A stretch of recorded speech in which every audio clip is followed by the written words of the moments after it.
तो गाइस हम पढ़ रहे थे क्लास 12th इंग्लिश फ्लेमिंगो का first chapter. However the name of the chapter is the last lesson which is not the last lesson of a book for sure. आज हम पढ़ने वाले हैं आगे की स्टोरी.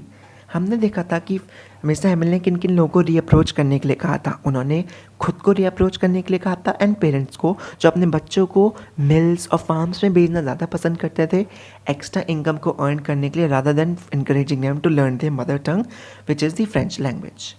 अब मिस्टर हैमिल कुछ इंपॉर्टेंट चीज़ें बताते हैं फ्रेंच लैंग्वेज के बारे में.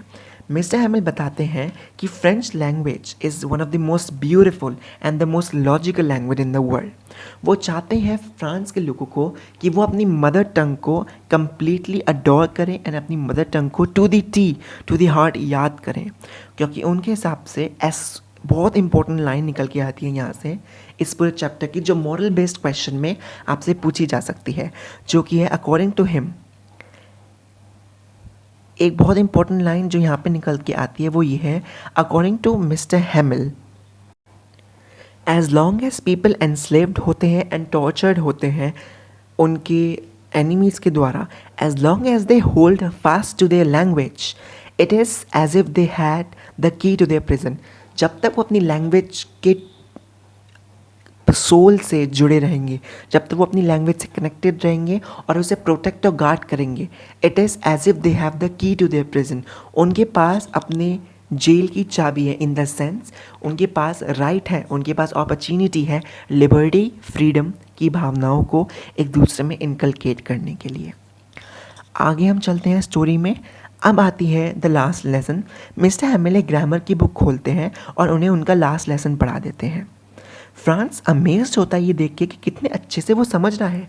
फ्रांस कहता है कि प्रोबेबली उसने ही कभी इतनी अटेंशन नहीं दी होगी फ्रेंच लैंग्वेज को याद करने के लिए, एंड मिस्टर हैमिल ने भी इतने ध्यान से, इतने आसानी से, इतने पेशेंस के साथ कभी नहीं समझाया. उस दिन मिस्टर हैमिल उनके लिए नई कॉपीज़ लाते हैं एंड उस कॉपीज़ को देख के वो इतना ज़्यादा इमोशनल मोमेंट होता है, ऐसा लगता है छोटे छोटे फ्लैग्स फ्रांस की कंट्री के पूरी क्लास में फ्लोट कर रहे हैं. ये बहुत ज़्यादा इमोशनल सीन होता है.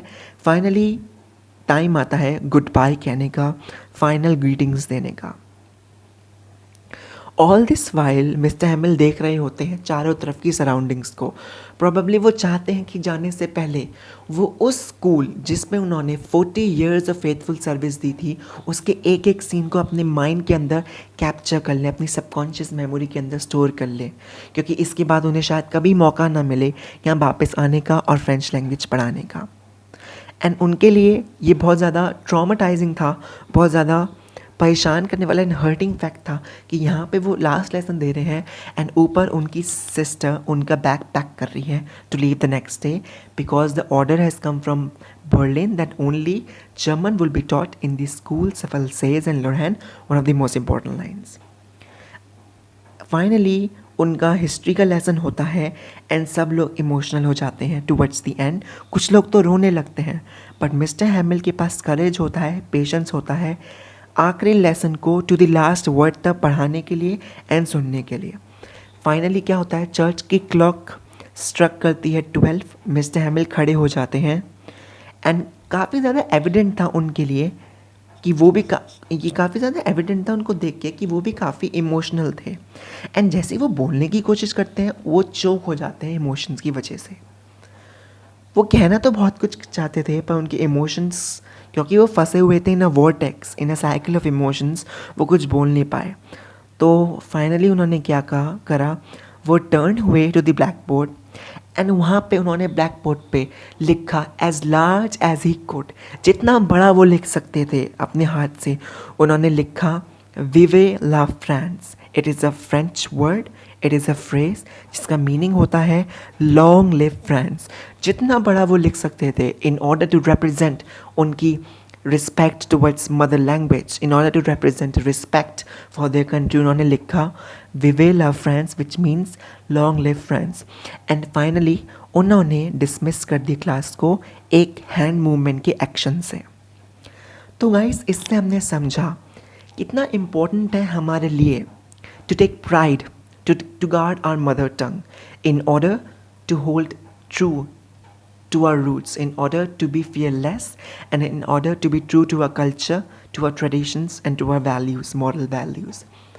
And एक और चीज़, हम लोग के पास endless amount of opportunities हैं. अगर हम उन opportunities को यूज़ कर लें, then we could be doing revolutionary things. But फ़र्क इतना है, हम लोग अपनी अपॉर्चुनिटीज़ को कभी समझ ही नहीं पाते. तो आज मैं आपसे यही गुजारिश करूँगा कि आप अपनी अपॉर्चुनिटीज़ को समझें और आप सोचें कि आप इतने ज़्यादा गॉड के प्रति ग्रैटिट्यूड अपना दिखाएं कि इन्होंने आपको सारी बेसिक नेसेसिटीज़ दी हैं लाइफ की. अब आपका काम है कि आप पढ़ें, आपका काम है कि आप अच्छे मार्क्स लाएं. I again say that marks can not define the future of a child, because marks are a representation उस पर्टिकुलर समय, उस पर्टिकुलर सब्जेक्ट में उस बच्चे का कैसे परफॉर्मेंस है. बट एटलीस्ट आपको अपने पेरेंट्स के लिए, एंड लीव पेरेंट्स, आपको अपनी खुद की रिस्पेक्ट के लिए अच्छे मार्क्स लाने चाहिए. गाइस, आपको ये वीडियो अगर पसंद आई हो तो इस वीडियो को लाइक करें, मेरे चैनल को शेयर करें, सब्सक्राइब करें. आपका एक सब्सक्रिप्शन मुझे बहुत मोटिवेट करेगा ग्रेट कंटेंट लाने के लिए. अगली वीडियो में I am gonna give you the most important questions जो CBSE में आ चुके हैं एंड जिनके आने की चांसेस हैं CBSE के आगे के बोर्ड एग्जाम्स में. Till then, all the best, keep working hard, bye bye.